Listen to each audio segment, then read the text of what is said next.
Meron ba talagang kumikita sa I Am Worldwide? Kung ako'y sasagot niyan, baka hindi ka maniwala. Kaya ngayon, mag-interview tayo ng mga business partners natin na kumikita dito sa I Am Worldwide. Ito, interview natin to, isang OFW. Ngayon, naka Porsche Boxster na. Hello, madam. Hello! Ganda naman po ng sakyan nyo. Paano po na-introduce sa inyo yung business na to? Na-introduce sa akin yung business na to through online, sa Facebook lang. Ng taong hindi ko pa kakilala. I've been doing this business for almost 5 to 7 years. Dati akong OFW sa Rome, Italy, and 10 years akong sales lady doon. Na-introduce sa akin yung business through online, and ngayon nandito ako sa Pilipinas at nagmamay-ari ng isang Porsche Boxster S. So, anong ma-advise mo sa mga gustong mag-start ng business pero natatakot subok? Ayan, para sa mga natatakot sumubok, lalo kung first timer ka katulad ko, huwag kang matakot. Tandaan mo palagi, ang pangarap ay tinutupad. Kaya take ka lang ng risk and be positive. Ganda naman itong sasakyan na to, green na green. Ito, interview natin to. Hello, sir.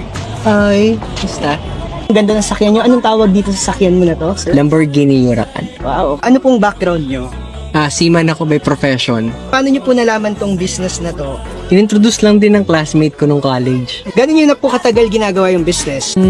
For now, 4 to 5 years. Ano pong ma-advise mo sa mga gustong mag-try ng business pero natatakot silang mag-start? Kailangan mong lakasan ng loob mo kasi kagaya ko na walang background sa pagnenegosyo. Tinapangan ko lang din talaga, no? Pero ang importante, masimulan mo. Yan, ito interview naman natin. Hello, coach. Oh, hi. Kamusta? Yan, coach. Ano pong background nyo, coach? Dati akong seaman, no? Retired akong seaman. Na-meet ko yung business kasi yung asawa ko, negosyante din talaga. Dati siyang secretary sa isang immigration office. Siya nag-start nito eh. Sinuportahan ko. Hindi ako nagkamali. Ang ganda ng negosyo. Coach, ano pong ma-advise nyo sa mga gusto pong sumubok ng business pero natatakot mag-start? So, syempre, una sa lahat, ang negosyo ay isang sugal eh. No? Pero hindi mo malalaman kung hindi ka tataya. Pero ito sigurado ko sa'yo, once dito ka tumaya, worldwide ang product mo, international ang shipment mo. No? Kaya kung ako sa'yo, start mo na, lakasan mo loob mo, walang nabuhay sa takot, lahat sumugal at tumaya. So, dito sa community namin, dito sa negosyo namin, welcome ka kasi nandito kami para turuan ka. Hindi ka namin pababayaan, basta willing kang makinig, lahat yan ituturo namin sa'yo. Thank you, coach. Ito naman yung tanungin natin, isa sa mga OFW na ginagawa yung negosyo.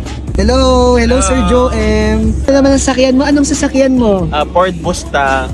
Yung background mo para sa mga makakapanood? Isa po akong OFW po sa Saudi for 7 years. Pero ngayon, 2 years ko na pong pinupull time si I Am Worldwide. Saan niyo po nakilala si I Am Worldwide? Nakilala ko po si I Am Worldwide sa isang friend ko. Natrabaho ko po dati.